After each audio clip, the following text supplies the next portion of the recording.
Three, two, one. What is up, everybody? Welcome back to another episode of the Coast to Coast podcast. Today, we're bringing y'all something new. It's a little wheel game that I stole from another podcast. Shout out to Through the Wire podcast. Hey, shout out Kenny, man. Yeah, how this is gonna work is we're gonna spin a wheel. It's gonna give us a number, and from those numbers, we're gonna spin another wheel corresponding to that number of players, and each wheel is gonna give us a name. We're gonna debate that name for a minute. The other player or the other participant gets 30 seconds rebuttal, and then the non-participating, like third party, gets to decide who gets added to the team. And we're trying to build a playoff team, basically. So there's only playoff players in these wheels. But yeah, do you guys pretty much get it? Yep. All right. And it'll make more sense as we go along. But with Chol versus Liam first, I'll spin for who wants to get the first pick. Carson. Okay, yeah, it's cool. It's not like I want an opinion on that anyways. Oh, that's good. All right, we're in the second tier of players. So Carson's getting Middleton versus Middleton, okay. That's a good pick. I can work with this. Oh yeah, I should have removed him. Versus Bam. Okay. Io. So let me get a timer going. All right, you're gonna have 1 minute, Carson, to argue for Chris Middleton. Liam, you're gonna have 1 minute to argue for Bam, and then you're gonna each have 30 seconds to rebuttal. All right. So Carson, are you ready? Yeah. All right. 3, 2, 1, go. Okay, well, Middleton, obviously, like, he does struggle probably every fourth game, but for those 3 games out of 4, you're getting an elite two-way superstar, someone that can, carry you in crunch time, which he's been doing these whole playoffs. He can go head-to-head with some of the best forwards in the league, even though you never really think of him in that same category because he's, kind of slept on. He's not it's not thought of as that superstar. But you're getting, he'll guard your best wing, your best player, and he'll slow them down at least, and he'll get you buckets efficiently too. He's been 50, 40, 90, or close to that the last 2 or 3 seasons, and he's just proving at this playoffs that he's turned it up another level. Even though he's a tad inconsistent, he can be that number one guy, and he just gets buckets. He proved it, the last 2 games against Atlanta, went off, closed out the series. Without Giannis, he stepped up, and I think that's just super telling. Whereas he went against Bam in this playoffs, and he outplayed him. Solid. You got a lot to talk about, Liam. Yeah. It's hard on the spot, man. It's like I'm not a good improviser, so it's like this is tough for me.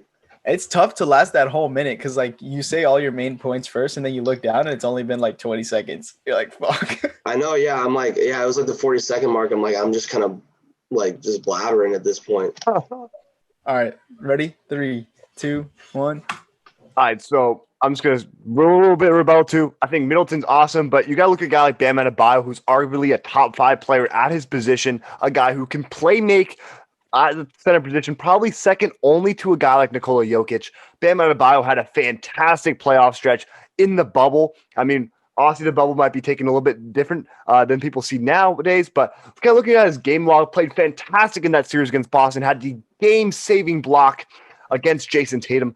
I think you can't go wrong with him. Honestly, you had to push aside this playoff performance he had because everyone on the Heat played terrible in this playoff performance. We know he's a young center. We know he's developing. He's a guy that can play defense. He can do about he's like a 5-tool prospect, but he's a guy that plays basketball in that sort of sense. I think of a guy like Middleton who's streaky. We just know that Adebayo had 1 bad playoff series, and to know that Adebayo's got so much more into him, I got to run with Bam Adebayo in this situation. Solid. So I get a rebuttal, right? I get a 30-second? Seconds. Okay. 3, 2, 1. So with Bam is very he needs the right matchup, whereas why he succeeded so much against Boston is because Boston didn't have a true big man compared to when he played the Bucks this season, who have, Brook Lopez, Giannis. He struggled mightily, and his offensive game is nowhere near as refined as Chris Middleton's is. Whereas Bam is very matchup specific, Middleton is matchup proof. He can go up against the best wings. I mean, we saw he honestly went head toe to toe against the likes of Kevin Durant that last series. I think that's enough.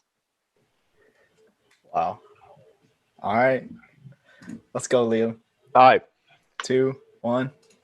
So I pulled up some numbers in terms of Chris Middleton, a guy that you talked about was a 50-40-90 shooter, which he really well is. Hasn't really showed that in these last 2 playoff series. He's shooting 42% from field, 35 from 3, and 69 from free throw in the series against Brooklyn, shooting 43 and 25% against the Hawks. Like you said, a really streaky guy, but you need to have someone that you can depend on. And I think a guy like Bam Adebayo is more than that. I mean, you're going to get really hot games with Chris Middleton, but those cold games when it really matters is going to hurt you. Stop. Yo, are we allowing Google searches for stats? Or should we roll with that or not? Because I don't know. I was all off the dome. Yeah, the guy who I goes mean, have that minute to build a case. Okay, I guess it was. I took an advantage there. So, But I mean, I mean, now you guys can call it. I was just going off the dome.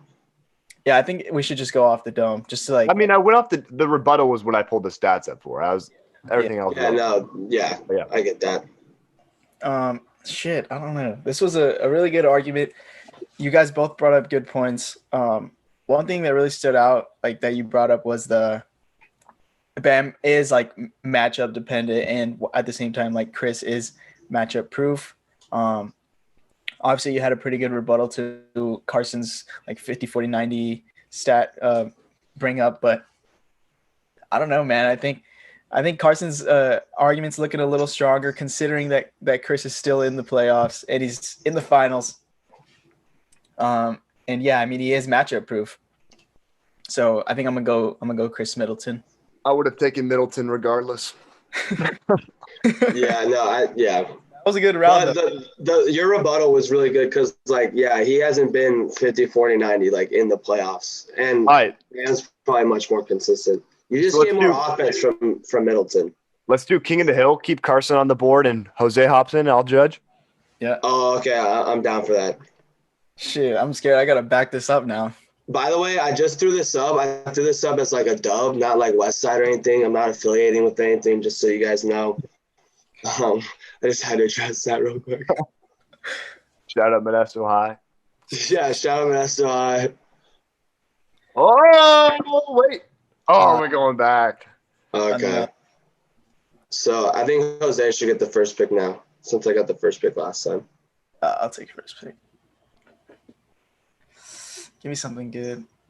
Oh. Ooh. Oh. One of my This is favorite really players. solid. Okay. This is. Come on, give him Julius Randle. Oh. Wait, why is there 2 Julius Randle? Okay, anyways, you get Julius Randle. Okay. I don't know why he's in there. I'm gonna remove one of them. Well, I should just remove both of them, but yeah, and Chris Middleton. John Morant. And Adebayo. Wait, why John Morant? Didn't you just get John Morant? No, I got MPJ. Oh yeah, never mind. It was almost Yeah. John Morant. Never mind. All right. All right. Okay. So I've got to watch the. Okay. All right. You're starting it. MPJ. Well, this is a good one. I'll tell you when to stop. I'll pay attention to the clock. Just go look. 3, 2, 1, go. All right. So MPJ, obviously, he's a 5-level scorer. 3-level scorer, I mean. A 6'10" wing that we've never seen. He's got handles insane. He can shoot the ball. He can be your main ball handler. There's not very many guys in the league that can defend him unless you're named Kevin Durant or Giannis. He can be the number 1 option. Obviously, still a young guy. He's recovered from his injury history in the past. Not really a worry anymore. A guy that put up great numbers in the playoffs. Took a huge leap when Jamal Murray went out. Really stepped up into that role. a guy that you can also like really build your team around, but can also be the second option as we see with him next to Jokic. A playoff performer for sure. Guy's only like 22 years old, and he's battled adversity. He's gone through. And that's all I got. All right. Okay. Rocket 53 seconds. Damn. All right. Carson. Okay, All right. let's do this. 3, 2, Oh, Randall. All right. 1. Randall.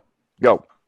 So Randall was the MVP of the Knicks by far. He led them in basically every statistical category, points, rebounds, assists, really the heartbeat of that team. And whereas MPJ, just depends on his offense. It's really, kind of all he brings to the table. To be fair, very elite shot making. But Randall, brings the offense. And if his offense isn't there or he's struggling offensively, he's still giving you great defense. He's giving you playmaking. He's getting those rebounds. Whereas what MPJ's, I think, is very one-dimensional. And Randall, he has to be the number one option, whereas MPJ, has the luxury of kind of, not hiding, but, being behind, Jokic and Murray. And Randall just brings much more to the table, and he's a much more well-rounded player than MPJ is. And I think in the playoffs, when it comes, when you have to clamp up and play defense, I'd much rather have Randall than MPJ defending, a small forward or a power forward. All right. Time. I kind of mixed in like the rebuttal and I did the same thing, so it's fine. Okay. Hard not to. All right, so Jose's going to be on the clock for his 30-second rebuttal against Julius Randle. Obviously a guy who got a lot of heat in his playoff performance, but Carson making a good case for him so far. So 3. That's what I'm nervous about. 3, 2, 1. I see a guy that did not perform in the playoffs. A bottom 10 offensive team, especially efficiently, having Randall as your first offensive choice is not necessarily successful. Yes, they've got a defensive identity, obviously behind a great defensive coach, Tom Thibodeau. But early in his career, Julius Randle was not the player that he was this year. He took a huge leap under Thibs. So I think he hasn't really proved it. Obviously, neither has MPJ, but I think MPJ has shown more in the playoffs, especially like scoring-wise. And then you can – No, right, I'll like if he's like about to finish a sentence, we should allow that. I was just telling him his time. So yeah, I got you. He showed his scoring. Yeah, I think we got the point there. Yeah. all right. It's because he's not looking at the clock. I just want to make sure he knows. Yeah. All right. Okay. Carson, you're on your block. 30-second rebuttal. 3, 2, 1, go.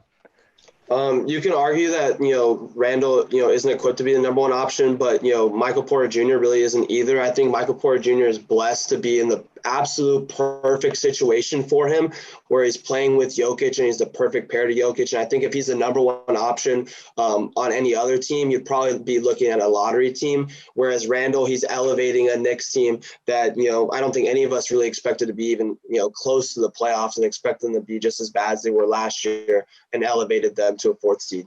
All right. Yeah. Okay.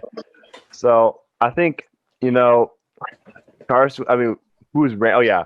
Jose kind of had a bad card dealt to him. I think a guy like MPJ, he's a year away from being a guy that really can contend with Randall. I think, especially when we're building this playoff team and the way the wheel works, it would be. And even we already have Chris Middleton out there. I think it makes it a lot easier. You have your Julius Randle who can be that guy that can play make. He can still shoot. I think it's just the defensive attention since he was the only number one guy out there. So in terms of how they are as players, not how they are in their team situation, I got to pick Julius Randle in this situation. I think great arguments by both sides, but I think at the same time, it still was a little bit lopsided because a guy like MPJ is a year away from being a guy that can contend against a guy like Randle in this situation. Yeah, in 2 more years, this might be pretty lopsided to MPJ. Like he has like that potential. And he is getting better defensively, slowly and steadily. Same with Jokic. Like Jokic is getting better. Carson, 2-0. 2-0. I know, bro. I'm hot right now. He's hot. All right, let's get some different wheels. Yeah, but I've been blessed with some pretty solid. Nah. Just do something other than 2 right now. I want to try something else. Yeah. Give us like. So are we going till we get a 5-man? Yeah. Okay. At the 3 and we got 4. All right, here we go. We got Chris Middleton at the 3 and Julius Randle at the 4. I'll put the whole entire Miami Heat roster on here, bro. Oh my gosh. Okay, I'll go first. I'll switch it up. Evan Fournier. All right. Evan Fournier. Okay.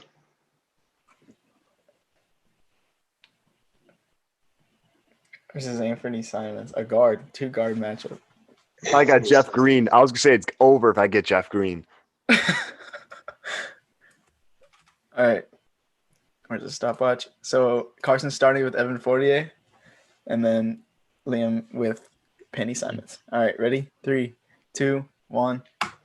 A very underrated playmaker and someone that has really been trapped as being like the, supposed to be the first or second option in Orlando. Whereas, right now we're looking at him as like a third or fourth option, is overqualified for that position. Someone that's been averaging, he's in that 16 to 18 points per game range on, really efficient shooting. Someone that, can defend at a pretty solid level. And so like that extra playmaking is crucial because you can give him the ball, create his own shot at will, while also helping to set up for others and kind of take that secondary playmaking, which I think we've seen become super super valuable in these playoffs with the likes of like Bogdanovich, Middleton as well. And we already mentioned him. And just someone that you can just, kind of always rely on, to get buckets. In the playoffs, we've seen it's all about just, shot creation. I think Fournier is a prime example of that. Unlike Simons, where I think he's much more of a catch and shoot guy. Time.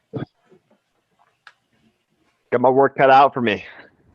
Solid. Yeah, you gotta let some work to do. All right, 3, 2, 1.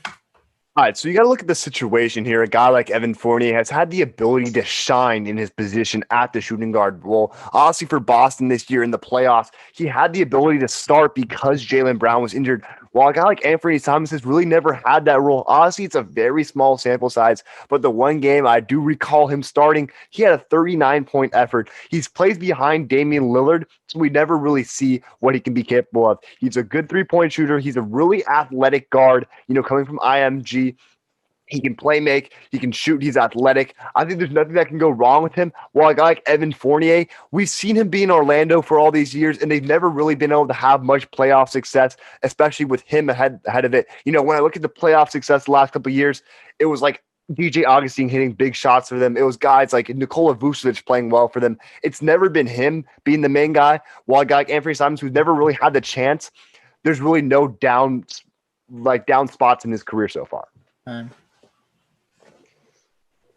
Solid. All right, Carson, let's hear what you got to say. 3, 2, 1. Yeah, whereas Simons, we're really just, looking at him as, potential, whereas Fournier, we've actually seen the production from him. And, you mentioned that, he hasn't really stepped up in the playoffs that much, which is true, but that's as a first or a second option. And we're not looking at him to do that. We're just looking at him, we only need 12 to 14 points from you. And I trust Fournier to do that because he's had that experience, over Simons. So we're just not really sure what we're getting from him yet. And there's that one game that you mentioned where he dropped that 30 points. So that's hard. I feel like I kind of copped out though, because it's tough with Simons because it's like he just really has not. He doesn't have nowhere near the sample size that Fournier does. Hey, luck of the wheel. Yeah. All right. Ready? All right. Let's see. I want to hear it though. Let's see. 2, 1. All right, so a guy like Evan Fournier, he's a defensive liability. He allowed for, this Brooklyn team who's really talented in the guard position just to kind of run all over them. He could do whatever he wanted to a guy like James Harden. He could do James Harden could do whatever he wanted to him. Kyrie Irving could do whatever he wanted to him. Even though he's a good scoring guard, he has a lot of other limitations as a player. Honestly, Anthony Simons, he's got the potential. We got to see him play in position. He plays behind Damian Lillard, so he's never really had a chance. So it's hard to make a case against him. Time.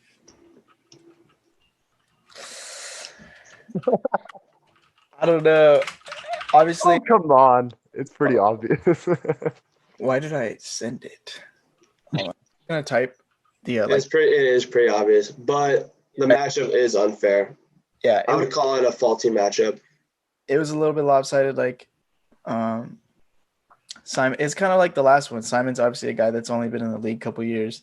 Hasn't got too big of a chance, but has shown like flashes of potential. I know he lit up. I'm pretty sure that was against the Kings. That game. Yep, it 84. was the King. Of course it was. Game 82. But yeah, he's a really good guy. I think he was like the youngest player to enter the league since the rule of like you have to be 19 years old or whatever. But yeah, I'm going Evan Fournier. Just I wasn't gonna bring it up obviously because that's my guy I'm arguing for, but I literally like mentioned I think on like a few podcasts ago like that he's like one of the worst playoff players like ever. For like his like sample size, like it's like terrible. And like I listen to Bill Simmons a lot, he says like the same thing. But of course, I'm not gonna bring that up. All right, you guys can go back it again. I mean, we got to keep Carson on the board if he keeps running it. I mean, if he wins the next one, we'll switch it up, but we got to see what he can do here. 3. So we've gotten what 2s and okay, this is perfect. 3s. Because we just did 4, right? Yeah, we'll do 1 next. I think we should just stick with 1 next. Let's just get. Yeah. Okay, Jose, what do you want? Do you want, or I guess Tucker? I'll take Tucker. Okay. Good player to argue for, no matter which player you end against. Yeah. Where's Davisberg? Yeah, Bertans. Okay. I have my preconceived bias, but I think there's an argument for both ways. Okay. All right. Okay. Should I go? So we got Jose repping the PJ Tucker for the Bucks. We got Carson repping Davis Bertans in his shitty contract. Jose, I'll take it away. Go ahead. 3, 2, 1, go. PJ Tucker, obviously a great guy that you want on any championship team. A guy that can play that small ball 5 for you in the new small ball era. A guy that we've seen succeed, on many teams. He's been on the Rockets. He's been on the Bucks. He's been on the Suns. He can hit the corner threes, corner 3 monster, like absolute goat at corner threes, catch and shoot, guard your best player, give up some fouls because that's what he does. He's never going to give up on the play. He's going to keep grinding. Even if he puts up a donut, he's going to give you great defense. And some days he is going to hit those 4, 5 threes in the corner. And when he does, that's probably going to be a dub for you because he's guarding probably the best player on the other side anyway. Guy that's been in the playoffs at the highest level, been to the conference finals, in the finals right now. Obviously has guarded KD, has guarded many, many guys in the playoffs. Tom, yeah. Yeah. I know what you're getting to. I get the point. All right. Came out to Carson. You got Davis Bertans. Both guys play the same position, by the way. So this is a good argument here. So Carson, 3, 2, 1. Okay, so Bertans is a lead 3-point shooter who helps your spacing tremendously, whereas Tucker, he can hit those threes, but you know exactly where he's going to be. He's going to be in the corners. And where Tucker plays, great defense, and he's supposed to, but I still saw him, giving up a ton of points to KD. I mean, it is KD, but still, I just don't really like the value where he's slowing down the best player, but he's not really giving you anything on offense, whereas Bertans, nowhere near the defender, but helps the spacing, is always going to be a threat. And you always have to watch out for him on offense. And that just opens it up for every other scorer on the team. Let's see what else.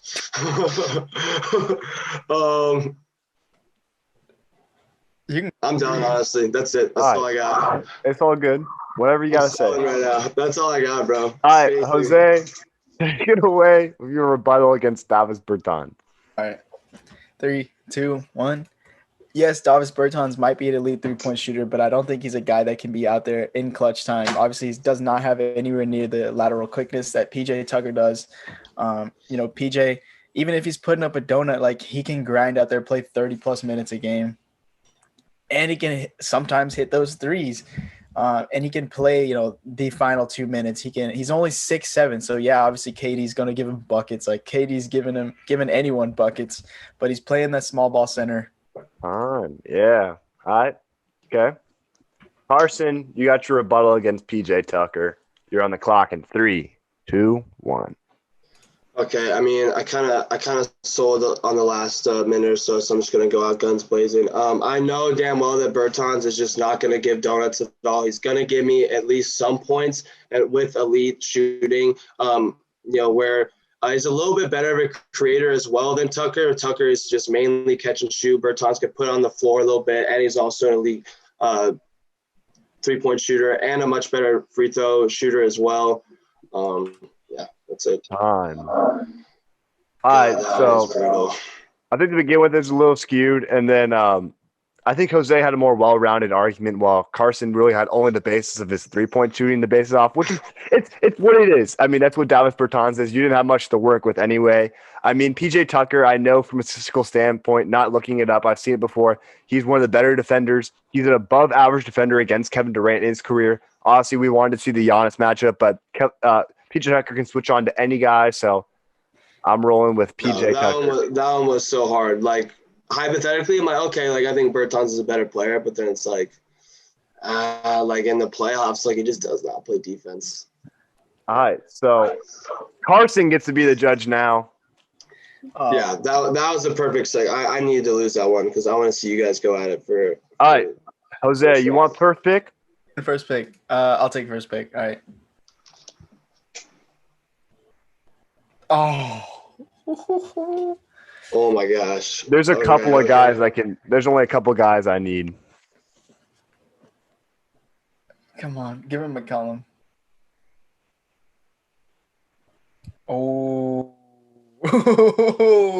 Oh, okay. Oh my god. Okay, this is gonna be a banger. All right, who's going first? I'll go first since Jose got the first pick. So. Okay. All right. Ready? 3, 2, 1. Man, I got to get started on this. This guy has showed out in his first career playoffs. We've seen what Luka Doncic has done before in the playoffs, and honestly, we know what Devin Booker could do now. This man put up a triple-double in the first game of the Western Conference Finals on 41 points. He's an elite shooter. He can also get to he's not elite, but he's still, one of the best shooters in the game. He can get to the basket at will. He has the ability. He has the Suns. He is the best scorer on that team. He's not the most valuable player on that team, but there would be no, finals appearance for the Suns if it wasn't for Devin Booker. I think one of the most well-rounded. He can also pass the ball very well, secondary ball handler, to Chris Paul. I mean, there's a reason why he's in the finals. I mean, you can say that Luka Doncic would have been better in that situation, but he's a guy that you can put in any system, and Devin Booker's going to succeed because you can make him be an off-ball guy. He doesn't have to have the ball in his hand to be dominant. He can be a Klay Thompson, or he can be a guy that needs to be like Luka.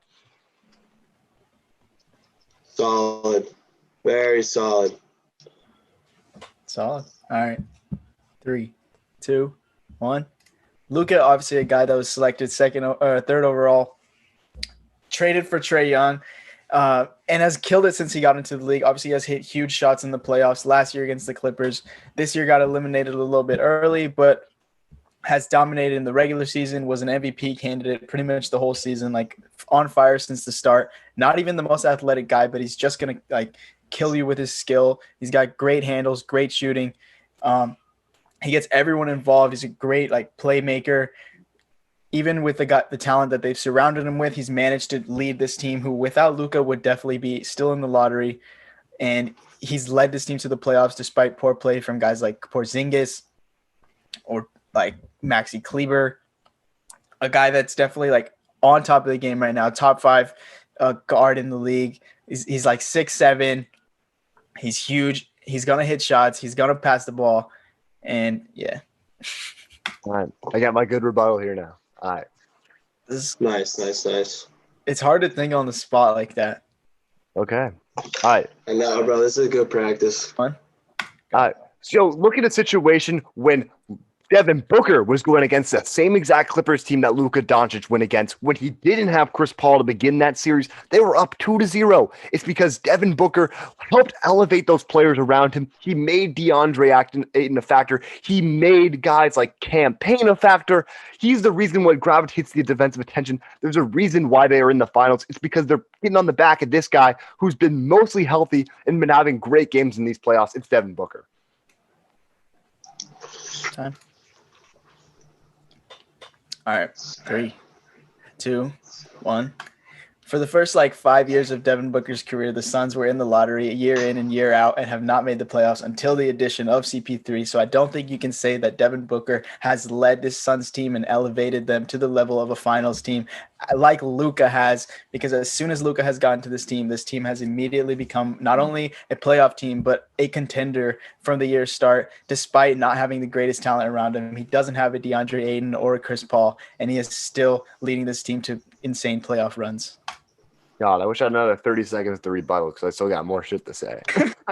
That's the Well, dude, if Jose's got another 30 seconds, let's run it. You want to go, Jose? I think this is a really heated one. We got to keep going at it if you're ready. I'm down to go again. All right. Okay. Ooh, all right, yeah, My let's 30. go. Let's go. All right. All right. 2, 1.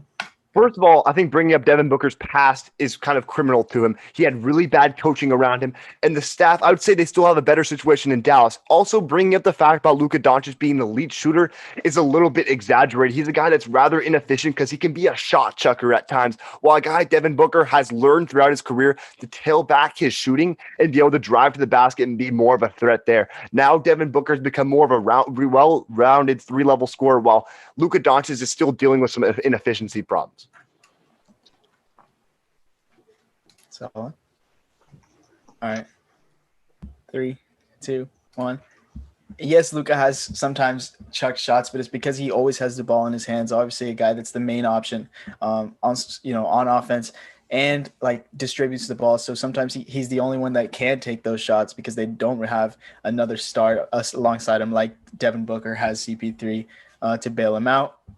And we have seen D-Book struggle in the playoffs at times. The other day, obviously, did not have the greatest efficient shooting against the Clippers when they lost Game 5, I believe. Yeah. Okay. Oh my God, you guys are making it so tough for me. I was just writing notes while you guys were going. I think everything you got, you guys really matched each other. Liam, called Luke out for not being an efficient scorer, which I think is very true. That is a very valid statement. Whereas, Jose, your argument against that, where it's he is always the one that has to take those shots. He doesn't have the CP3, he doesn't have the Ayton to rely on. He's the one that always has to huck up those shots. I think that was a really great point. And then the Clippers point as well, where it's Booker has struggled a little bit against them, whereas Luka thrived even when they had Kawhi. I think that was a really great point.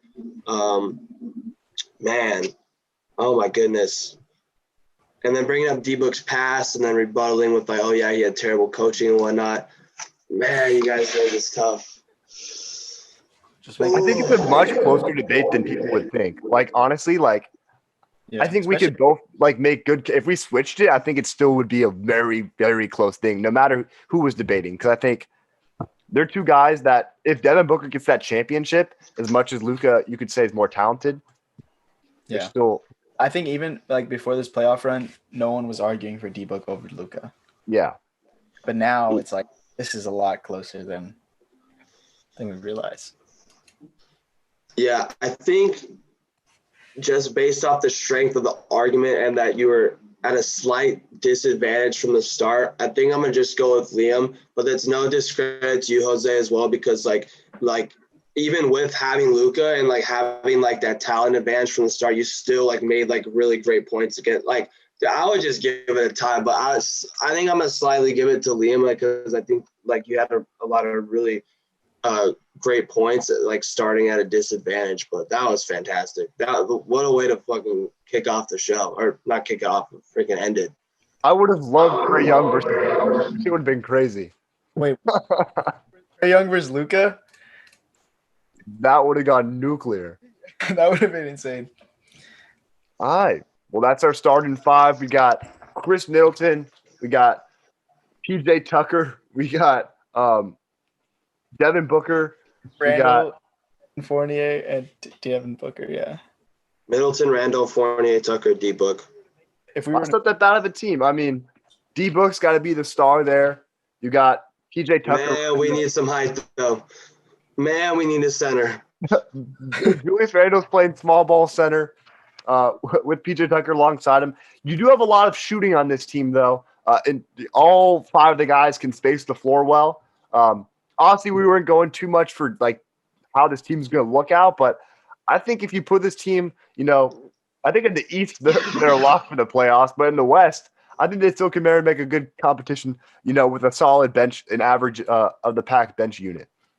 Yeah. I think this could be like a top 4, top 5, like starting. I mean, 3 All-Stars. I mean, 2 like kind of East All-Stars, but I mean, like Middleton and D-Book, like that's like a really like lead like shooting duo.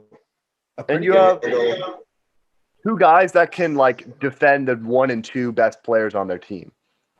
Yeah. Yeah, I see this as like kind of like the Clippers mold almost, where they're just gonna like shoot the crap out of the ball and then also just like play like small ball defense. Yeah, Clippers light. Yeah, Clippers light. Someone just said Kemba for Kuzma and a first round pick, but I think it might be fake. It's NBA Central. Is that a real account? I don't think so. They don't have the cap space. There's no cap space. Yeah, I didn't get anything on ESPN. Kemba for Kuzma and who else?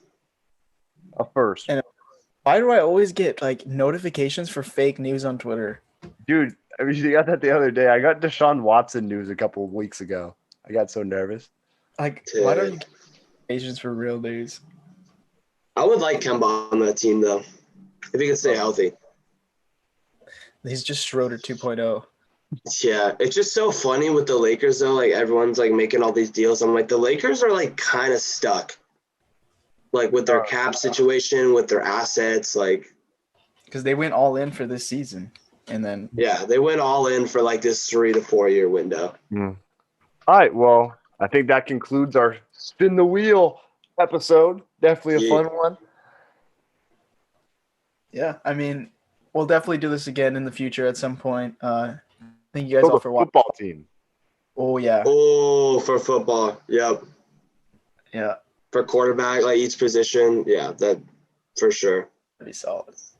We could do one fantasy wise and then one like actual football.